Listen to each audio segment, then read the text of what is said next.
अरे माँ, तुम्हारी बहू क्या सीखी है? ये कुछ सीखी भी है या नहीं?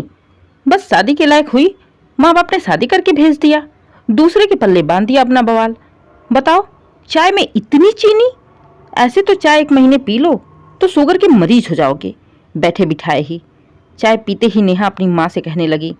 माँ बेटी दोनों ही हॉल में बैठ के चाय पिए जा रही थी और बेचारी सुजाता कब से किचन में लगी पड़ी थी।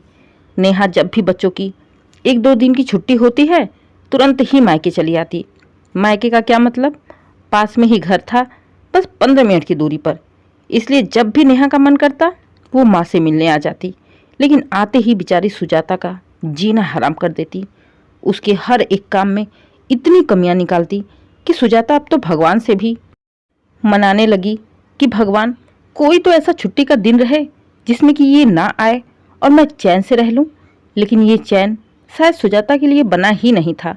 और वैसे भी आज शनिवार है, शनिवार को बच्चे स्कूल से जल्दी आ जाते हैं। बस ऐसा लगता है जैसे नेहा बच्चों का इंतजार कर रही थी। जैसे ही बच्चे स्कूल से आते हैं वो तुरंत एक थैला उठाती है और मायके चल देती है। अगले दिन संडे की छुट्टी है, आराम से संडे की रात खा पी कर जाती है। लगभग हर हफ्ते का ही काम हो गया था। शायद ही महीने का कोई संडे बचे जो नेहा अपने ससुराल में गुजारे। खैर, नेहा तो अब आ चुकी थी और आते ही अब उसकी फरमाइश से भी शुरू हो गई थी। आज उसे खाने में छोले भटूरे चाहिए थे। आते ही उसने फरमाइश कर दी। अब इतनी जल्दी छोले भटूरे की तैयारी भी कैसे करें? सुजाता ने कहा, दीदी इतनी जल्दी छोले भटूरे की तैयारी कैसे कर लूँगी? आपने अगर सुबह ही बताया होता तो मैं सारी व्यवस्था कर देती। अब तो कल ही बन पाएगा। हाय रे, इसकी जबान तो देखो, कैसे जवाब दे रही है। माँ, तुम्हें पता है मेरे यहाँ तो अगर मेरी सास या ननद किसी के मुंह से निकल गया कि ये चीज़ खानी है मतलब खानी है, अब वो तुम चाहे जैसे मन वैसे बनाओ। और यहाँ देखो, जुम्मा जुम्मा आए 4 दिन हुए और कैसे चटर पटर जबान चलने लगी है। कैसे बनेंगी? सुबह दूंगी। बताओ, मेरी तो ससुराल में हिम्मत ही नहीं होती कि मैं सास ननद से बोलूं कि ये चीज़ सुबह बना दूंगी। उनके मुंह से निकल गया मुझे बनाना ही है। लेकिन दीदी, बना तो मैं भी दूं, लेकिन उसकी तैयारी भी तो पहले से करनी पड़ती है ना। अब कैसे करूंगी? चना भी भीगा हुआ नहीं है। अरे, तो इसमें कौन सी बड़ी बात है? इतनी भी अक्ल नहीं है? इतना भी सीख कर नहीं आई हो? तुम्हारे घर में कभी छोले भटूरे नहीं बने कि अगर इमरजेंसी पड़ जाए तो चना को थोड़ा सा सोडा डालकर उबाल लो, 2-3 सीटी मारेगी, चना उबल जाएगा। लेकिन नहीं, तुम्हें तो बहाने चाहिए। वही तो सीख के आई हो मायके से। यही तो सिखाया है तुम्हारी माँ ने कि ससुराल में जाके ऐसे जवाब देना। नेहा हर छोटी बड़ी बात पर सीधे सुजाता को ताने देते हुए उसके माँ के पास ही पहुँच जाती थी। बार बार हर छोटी छोटी बातों पर वो उसकी माँ को घसीटती जरूर थी। तुम्हारी माँ ने ये किया, तुम्हारी माँ ने ये सिखाया। सुजाता वैसे तो सब कुछ बर्दाश्त करती, लेकिन जैसे ही नेहा उसे उसकी माँ को कुछ कहती, सुजाता तड़प के रह जाती। सुजाता ही क्या, कोई भी ऐसी लड़की नहीं होगी जो अपने माँ के लिए ताने सुने। नेहा की बातें सुन सुजाता की आंखों में आंसू आ जाते हैं। वो सीधे अपने कमरे में चली जाती है। राजीव कमरे में बैठे लैपटॉप पर ऑफिस का काम कर रहे थे। सुजाता उनके पास जाकर कहती है, राजीव, आप अपनी बहन को समझा दो कि हर छोटी छोटी बातों पर मेरी माँ को बीच में ना घसीटा करें। माँ है वो मेरी, कोई दूध पीती बच्ची नहीं है जो जब जी चाहा उन्हें उल्टा बोल दिया। अरे सुजाता, तुम परेशान क्यों हो? उसकी बातों पर ज़्यादा ध्यान मत दिया करो। वो ऐसी ही है बचपन से, नक चढ़ी। उसके मुंह लगने से अच्छा है तुम उसे और उसकी बातों को इग्नोर किया करो। जितना ध्यान दोगी उतना ही तुम्हारे लिए परेशानी बढ़ेगी। वो ऐसी ही है, मैं उसे बचपन से जानता हूँ। दुनिया में शायद ये ऐसी पहली इंसान है जो सिवाय अपने कभी किसी की तारीफ कर ही नहीं सकती है। राजीव की बात सुनकर सुजाता भी शांत हो जाती है। जब पूरा परिवार ही नेहा को कुछ नहीं कह सकता तो फिर भला सुजाता की क्या मजाल थी। आखिरकार उसने बिना भिगाया हुआ चना ही उबाला और छोले भटूरे बनाकर सबसे पहले नेहा को ही परोस दी। छोले भटूरे देखते ही नेहा खुश हो गई और कहने लगी, देखा ना, बन गया ना। अरे, दिमाग चाहिए होता है, पता नहीं कहाँ रख के आई हो दिमाग। खाते खाते फिर से एक बार सुजाता को ताने दे गई नेहा। नेहा की बात को इग्नोर करते हुए सुजाता अपने काम में लगी रही। सबको उसने बारी बारी से छोले भटूरे दिए। राजीव ने जैसे ही पहला निवाला मुंह में डाला, उसके मुंह से निकला, वाह, तत्काल बनाई गई चीज की बात ही कुछ और होती है, मजा आ गया खाकर। राजीव की बात सुन सुजाता मुस्कुरा उठी। तभी नेहा ने तपाक से कहा, क्या खाक मजा आया? इतना तीखा, बैठे बैठे इंसान को बवासीर हो जाए। हाथ पर तो जैसे कंट्रोल ही नहीं है। इतना तीखा, इंसान तो क्या राक्षस भी ना खाए। बीमारी का घर है, तुम्हें पता है माँ? मेरे यहाँ मेरे चाचा के लड़के हैं, वो तो कहते हैं कि भाभी, मैं जब भी आया करूं खाना आप ही बनाया करो। उन्हें तो मेरे हाथ के अलावा किसी और के हाथ का खाना पसंद ही नहीं है। यहाँ तक कि पड़ोस के एक ताऊ हैं, उनको तो एक दिन मैंने छोले बना के दे दिए। भाई क्या बताऊं, पूरे गांव में ढिंढोरा पीट दिया ताऊ जी ने कि भैया छोले तो बहुत खाए मैंने, लेकिन नेहा बहू के नीचे नीचे मेरे खानों की तारीफ मेरे ससुराल में पूरे रिश्तेदारों में होती है। यहाँ तक कि मेरी सास भी कहती है, सच में नेहा बहू जब खाना बना देती है पेट भर जाता है, लेकिन मन नहीं भरता। और यहाँ देखो, चाय में चीनी तेज हो जाती है, छोले में मिर्च तेज हो जाती है। सुजाता लगातार हैरानी से नेहा को ही देख रही थी। राजीव ने एक तारीफ के बोल क्या बोल दिए, ये तो शिकायतों का पिटारा ही लेके बैठ गई। तभी नेहा ने टोका, अब खड़े खड़े मेरा मुंह क्या देख रही हो भाभी, जाओ कुछ मीठा भी लाओ, जबान जल गई मेरी। आंखों में आंसू लिए बेचारी सुजाता बर्फी लाके नेहा के आगे रख देती है। अरे नेहा, इतना भी तीखा नहीं है जितना तेरे नखरे हैं। ऐसी चीज थोड़ी चटपटी ही अच्छी लगती है। हाँ हाँ भैया, तुम तो बोलोगे ही, तुम्हारी बीबी ने जो बनाया है तुम तो खा ही लोगे, लेकिन हमसे ना उम्मीद करो कि हम जबरदस्ती खा लेंगे। जो सच्चाई है वो मुंह पे है, चाहे किसी को बुरा लगे चाहे किसी को अच्छा लगे। खाने पर एक साथ पूरा परिवार बैठा था, लेकिन बस लगातार नेहा ही बोले जा रही थी। नेहा की माँ बिमला जी कभी बेटी को देखती कभी बहू को देखती। उन्होंने एक दो बार नेहा को टोका भी, खा ले नेहा, इतना भी तीखा नहीं है। लेकिन नेहा कहाँ किसी को सुनने वाली। वो तो इस घर की दादी अम्मा जो थी, शुरू से ही मन बढ़ी, सर चढ़ी। घर में सबको पता था कि नेहा के मुंह लगने का मतलब है सर ओखल में देना। नेहा की हरकतों को उसकी माँ बिमला जी अच्छे तरह से जानती थी।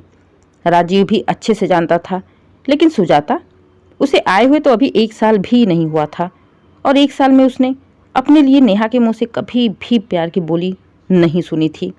जाने नेहा को सुजाता से क्या चिढ़ थी, या सच में ही उसकी आदत ही ऐसी थी। मायके में शादी के बाद भी वो अपना ही चलाती थी, हर चीज़ में बिना पूछे ही राय देती रहती। शादी के बाद या शादी से पहले उसे थोड़ा भी बदलाव नहीं आया था। सुजाता भी यही सोच के शांत रहती कि जब उसका पति राजीव और सास बिमला जी ही बार बार कहते हैं कि नेहा बचपन से ही ऐसी है, उसकी बातों को इग्नोर किया करो, तो फिर फालतू में नेहा के मुंह क्यों लगे। लेकिन कभी कभी नेहा की बातें इतनी तीखी हो जाती कि सुजाता अपने पति से ही लड़ पड़ती। अगले हफ्ते फ्राइडे को राजीव और सुजाता की शादी को पूरे 1 साल होने वाले थे। राजीव और सुजाता दोनों ने ही मूवी देखने का और बाहर डिनर करने का प्लान बनाया हुआ था। सुजाता बिमला जी को भी साथ चलने के लिए बोली, लेकिन बिमला जी ने अपनी समझदारी दिखाते हुए कहा, बहू, आज तुम दोनों की एनिवर्सरी है तो तुम दोनों जाओ बाहर। आज का दिन तुम दोनों का है, मैं बीच में कहाँ फालतू में आऊँगी। अगर मंदिर चलते तो चल भी पड़ती, मूवी देखने की उम्र मेरी नहीं है। तुम लोग जाओ घूमने, मेरे लिए बस खाना बना देना या बाहर से ही ला देना। ठीक है माँ, हम जो बाहर खाना खाएंगे आपके लिए भी पैक करा देंगे, राजीव ने कहा। और जैसे ही सुजाता और राजीव दोनों घर से निकलने वाले थे कि तभी नेहा आ धमकी। नेहा को देख सुजाता डर गई, उसका दिल बैठ गया। उसने मन में ही सोचा, आज तो फ्राइडे है और दीदी आज ही चली आई, शनिवार तो कल है। फिर याद आया कि कल तो सेकंड सैटरडे है, मतलब बच्चों की छुट्टी है, इसलिए नेहा आज ही चली आई। नेहा को देख राजीव सुजाता को देखने लगा और सुजाता लगातार नेहा को देखे सोचे जा रही थी कि अब क्या होगा। तभी नेहा ने कहा, अरे वाह भाई, ये बंठन की सवारी कहाँ चल दी। यही तो नहीं चाहती थी सुजाता। तभी राजीव ने कहा, नेहा भूल गई क्या, आज हमारी एनिवर्सरी है, इसलिए हम बाहर जा रहे हैं। बाहर जा रहे हैं और माँ घर में अकेली रहेगी। वाह भैया, मतलब बीबी आ गई तो माँ का ख्याल ही नहीं है। खुद एनिवर्सरी मनाने निकल लोगे और बेचारी बूढ़ी माँ घर में अकेली पड़ी रहेगी। ऐसा नहीं है नेहा, मैंने बोला था माँ को चलने के लिए, माँ ने ही मना किया। और अब वैसे भी तू आ गई है, अब तू तो रहेगी ना माँ के साथ। अच्छा जी, मतलब मैं भी आ गई, माँ भी है, इसके बावजूद भी आप लोग बाहर जाओगे क्या? भाभी, सास ननद को घर में छोड़ बाहर पार्टी करोगी? खुशी का मौका होता है तो अपने घर में मनाते हैं या बाहर जाते हैं? सबको घर में छोड़ दो और खुद बाहर गुलछर्रे उड़ाओ। माँ, तुम्हें पता है मेरे यहाँ मैं अपनी एनिवर्सरी पर बाहर तक नहीं निकल पाती हूँ। सबकी खुशी के लिए दिन भर किचन में ही लगी रहती, सबकी फरमाइश के अलग अलग खाना बनाती हूँ, सबको खिलाना पड़ता है। अगल बगल के चाचा ताऊ सबके सब कम से कम 20-25 लोगों का खाना बनता है एनिवर्सरी की खुशी में, और अकेले मैं ही बनाती हूँ, सबको खिलाती हूँ। और यहाँ देखो भाई, मज़े हैं, एनिवर्सरी है, माँ को घर में छोड़ दिया, बहन आई है, उसकी भी कोई कदर नहीं है। हम तो निकल लिए एनिवर्सरी मनाने। बस आजकल के माँ बाप तो अपने बच्चों को यही संस्कार दे रहे हैं जो आपकी बहू रानी लेके आई है। देखो इन्हें कुछ फर्क पड़ रहा है मेरी बातों का? जाने देना बेटा, तू आ गई है ना, तू बैठ मेरे पास, हम बातें करेंगे। इन दोनों को जाने दे, आज इन दोनों का ही दिन है तो इन्हें अपने हिसाब से करने दे। तू चल आजा मेरे पास। बिमला जी ने नेहा को अपने पास बुलाते हुए कहा ताकि नेहा और बात को आगे ना बढ़ा सके। लेकिन सर चढ़ी नेहा को कहाँ किसी की बात सुननी थी। वो तो जैसे सुजाता के पीछे ही पड़ गई थी। उसने तुरंत कहा, माँ, मैं क्या यहाँ बैठने आई हूँ? इतनी दूर से आई हूँ, मुझे चाय पानी नहीं चाहिए? कम से कम इतने संस्कार तो होने चाहिए ना आपकी बहू में कि ननद आई है, कम से कम उसे एक कप चाय पिला दो। देखो चुपचाप बुत्त बनी खड़ी है। इसलिए कहती थी कि अच्छे घर से जांच पड़ताल करके लड़की ले आओ, लेकिन तुम तो पता नहीं कहाँ से उठा लाई, संस्कार विहीन। बस दीदी, बहुत बोली आपने। मैं कुछ बोलती नहीं, इसका मतलब ये नहीं कि मेरे मुंह में जबान नहीं है। मैं भी अपने माँ बाप की लाडली हूँ जैसे आप हो। मेरा शरीर भी हाड़ मांस का बना हुआ है जैसे आपका बना है। मेरे अंदर भी लाल खून ही बहता है जैसे आपके अंदर बहता है। जितनी मुंहफट आप हो उससे कहीं ज़्यादा मुंहफट मैं भी हूँ। बस एक बहू होने के नाते मैं शांत पड़ी हूँ, इस घर की इज्जत के लिए शांत हूँ। इसका मतलब ये नहीं कि मैं कोई गाय हूँ, आप जो सुनाती चली जाओ मैं सुनती चली जाऊंगी। और वैसे भी जब मेरी सास मुझे कुछ नहीं कहती, मेरा पति मुझे कुछ नहीं कहता, तो आप कौन होती हैं मुझे कुछ भी कहने वाली? बात बात पर मेरी माँ के पास पहुँच जाती हैं। पैदा किया आपने मेरी माँ को, मेरे संस्कार देखने से पहले अपने संस्कार देखी है? आपको शर्म आनी चाहिए। मेरी माँ आपकी माँ की उम्र की है और इतना ही आपके ससुराल में तमीज़ रहती है, उतने ही इज्जत वाले लोग हैं, आपकी तारीफ करते हैं, तो हर हफ्ते आपको मायके कैसे आने देते हैं? इसमें उनकी बेइज्जती नहीं होती कि हर दूसरे दिन मायके जाकर बैठ जाती हैं? इसमें उनके घर की इज्जत नहीं जाती? मैं भी तो इस घर की बहू हूँ, लेकिन साल में एक बार 10 दिन के लिए जाती हूँ। मेरी भी भाभी है, फ़ोन करके पूछो कभी मैंने उसे कुछ बोला हो? बड़ी आई मुझे संस्कार सिखाने वाली। मुझे बोलने का हक मेरी सास को है, आपको नहीं। इतने दिनों से बस मैं माँ जी और अपने पति की वजह से चुप थी, लेकिन चुप रहने की भी एक सीमा होती है, बर्दाश्त करने की भी एक सीमा होती है। आपने मुझे क्या समझ रखा है? कहीं कूड़े में से उठा के ले आए हो? पूरे इज्जत मान सम्मान के साथ इस घर की बहू बन के आई हूँ, आपकी नौकरानी नहीं। और क्या मैं आपको चाय पिलाऊं? अगर मैं चाय बना दूं आपको शुगर हो जाएगा, खाना बनाऊं तो उसमें मिर्च ज़्यादा है, आपको बवासीर हो जाएगा। मेरे हर खाने में आपको बीमारी ही होती है, तो फिर क्यों बीमार करूं मैं आपको? अपना खुद हेल्दी बनाओ और खुद ही खा लो। पहली बार सुजाता को ऐसे गुस्से में देख नेहा हैरान थी। वो तुरंत अपनी माँ से कहती है, देखा माँ, देखा देखा कैसे बदतमीज की तरह बातें कर रही है आप सबके सामने। मेरे बारे में क्या क्या कहा, सुन लो।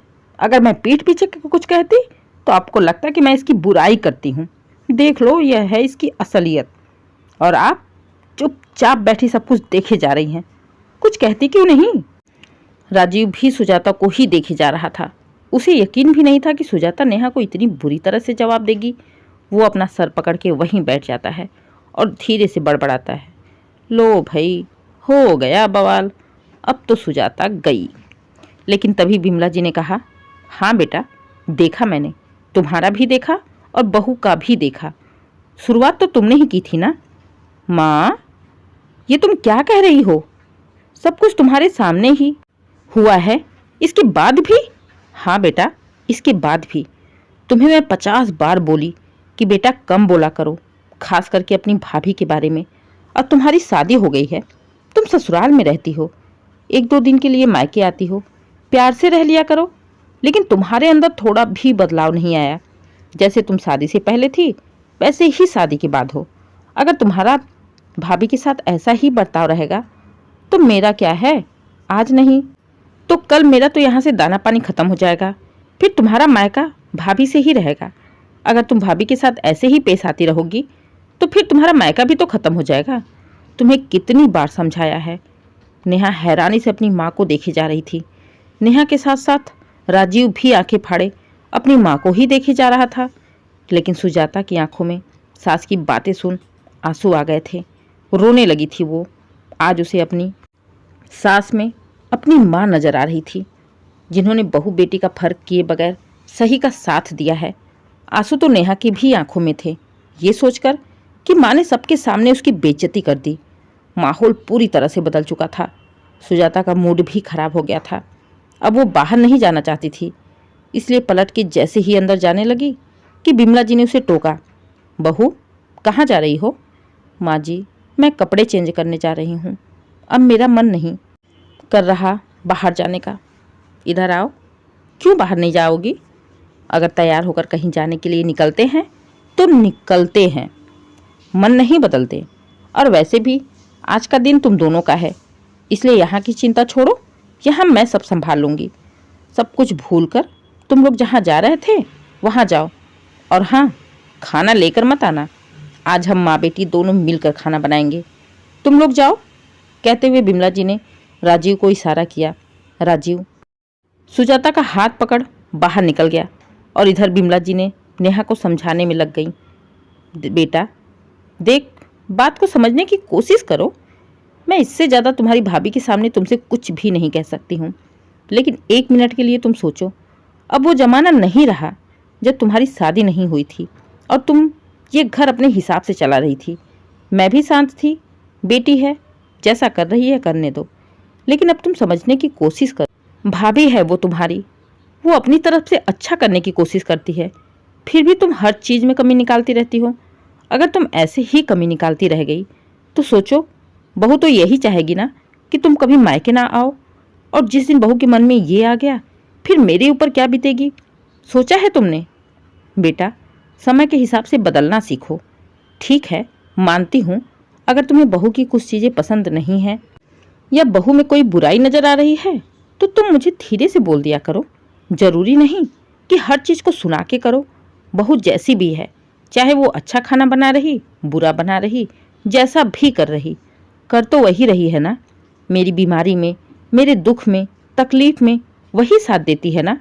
दोनों टाइम का खाना, पूरे घर को संभालना, सब कुछ उसी के जिम्मे है ना। और रही बात, मैं तुम्हारी माँ हूँ, मैं तुम्हारा सब कुछ बर्दाश्त कर लूँगी। राजीव भी तुम्हारा भाई है, वो भी बर्दाश्त कर लेगा।